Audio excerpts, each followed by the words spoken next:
माद्री प्राचीन भारतीय महाकाव्य महाभारत की एक प्रमुख पात्र थीं।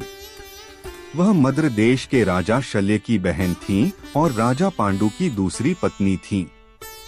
पांडु की पहली पत्नी कुंती थीं। माद्री अपने सौंदर्य, कोमल स्वभाव और पतिव्रता धर्म के लिए जानी जाती थीं। माद्री का विवाह पांडु से उस समय हुआ जब भीष्म ने मद्र देश जाकर उनका स्वयंवर कराया। विवाह के बाद माद्री हस्तिनापुर आईं और कुंती के साथ सौहार्दपूर्ण जीवन बिताने लगी। पांडु को एक श्राप मिला था कि वे यदि अपनी पत्नियों के साथ संबंध बनाएंगे तो उनकी मृत्यु हो जाएगी। इस कारण पांडु ने वन में तपस्वी जीवन अपनाया।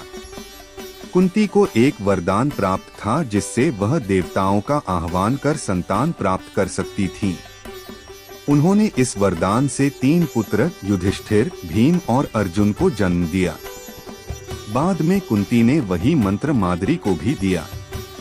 माद्री ने अश्विनी कुमारों का आह्वान किया और उनसे 2 पुत्र नकुल और सहदेव प्राप्त किए। इस प्रकार माद्री 5 पांडवों में से 2 की माता बनी। एक दिन पांडु वासनावश माद्री के समीप गए और श्राप के कारण उनकी मृत्यु हो गई। माद्री को इस घटना के लिए स्वयं को दोषी महसूस हुआ। उन्होंने यह निर्णय लिया कि वे पांडु के साथ सती हो जाएंगी और अपने पुत्रों का पालन पोषण कुंती को सौंप दिया।